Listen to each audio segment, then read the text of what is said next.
an interview with Mrs. Maggie Cowie, 51 the Yardie.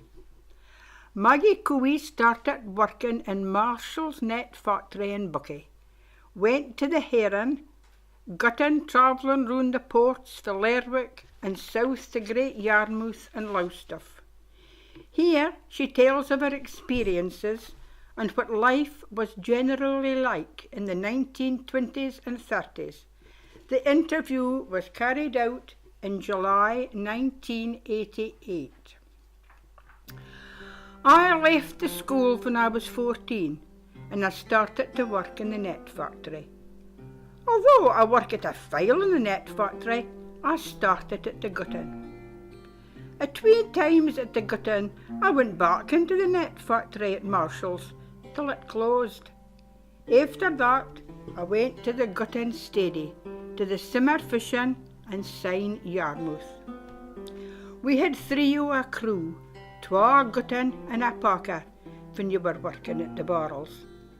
Oh, some weeks were better than others, and often was dependent on the amount of herring landed.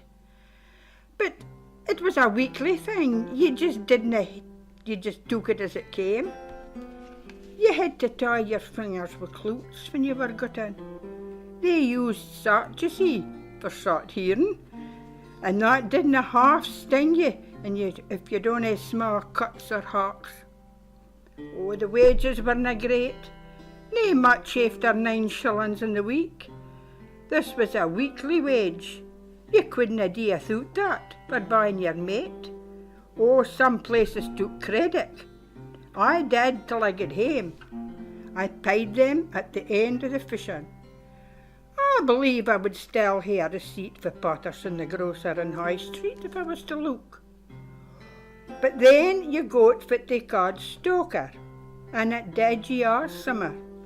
So much for a stain of sugar, and so much for a pint of tea, or all that you needed. Well, you didn't need the ready money, you see, maybe just for a biscuit or anything like that. If I had a liney cake, you would see the prices of sugar and the like. Oh, sugar, it was cheap, but I can't just mind the price of a stain. We travelled to Lerwick in the summertime, home for a filey, nae long though, then Yarmouth or Lowestoft, or some gied to Lowestoft. We went on the boat to Lerwick, when I was as sick as a dog. You had to tuck your bed into Lerwick, but nae to Yarmouth. The bedding was what we called chaff. We got a sack and filled it full with chaff for your bed. We was up at 6 o'clock in the morning, working till 8 or 9 o'clock at night most of the time. In Lerwick we had to do our own cooking. We had whatever was gone, but it was mostly soup. You took turnabout in the yard, and you ran up to keep an eye on things and make sure Arthur was cooking recht. There's were huts, you see, in Lerwick. You was on your own. Oh, we managed to get to the dances, but nae much. We had dances among ourselves to cheer us up. We never worked on a Sunday, as that was our day of rest. Some gied to the kirk. Oh, we made a pint of aye being home for Christmas, although there wasn't presents and the like gone at the time. When you were awa, if anybody was nae weel, you had to get a doctor. But there was a hut there in Lerwick for only slight illnesses, and wifeys worked in it. If you're not a doctor, you would hate to pay for any treatment, or in case of any accidents. We wore just a woolen jersey and a woolen skirt and your quoits. Oh, aye, you had your quoits beneath your skirt. You wore a nailskin quoit and top o' ta, for your breests near to the ground, then tied round in the middle with Wellingtons. When we were working the barrels, when we started, we selected the herring, small, medium and sign large, into different tubs. You had to carry them for the roasting tub for the packer was. She had the job to pack them. When you first laid the first ear in the barrel, it had to be wiled out for the best hearing to be put in. Then after that you just packed away every other tear. Counted the tears, you see, time about till you come to the top. Then it was a top tier again. The huts in Lerwick were near to where you work it.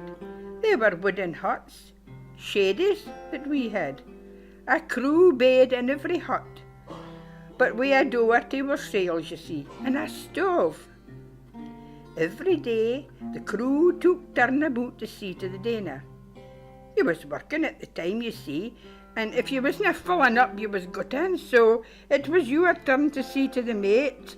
You had to run up the steps, go to the yard, because the yards were facing the river, to give the pots a steer and stop them sticking afore running back down again. Oh, it was a hard life. Nae fun, I can tell you. You had to take your turn of cooking the mate. Sign, Monday was a kind of a slack day. Filling up. You had to wash, and you had to be the piece. We had bunk beds, just wooden beds, in on top of the other. Everybody had their trunk. Aye, that was what you had to sit on, your trunk, to take your mate. 3 trunks to the room, that was part of your furnishings. We sent money home. We were duty bound to do that, if we had it. You had no wage, you see. Well, I had nae family at that time. I was young. Aye, but you still went out to the guttins when you had your family. It was difficult to bring up a family and work. Oh, our Jenny watched the house when I was gutting here. That's my Alice Queenie. The Alice Dane looked after the rest. I married a fisherman. He was at the sea all his days. After you were married and had the bairns, I was back at the gutting just to eke out Feather's fishing, because he only got £12 a week, and they settled up at the end of the fishing. You had to do something to keep the bairns fed and shod. You couldn't live on nothing. It was hard times at that time. Oh, but happy times. Aye, it was happy times. But there wasn't any brews at that time, and the money had to be hard earned. You didn't hae muckle clays. What you had to do you a long time. Aye, I knitted men's gonses, but it was small needles. They wouldn't have worn them if you did them with big pens. Oh, it was hard times, a white that.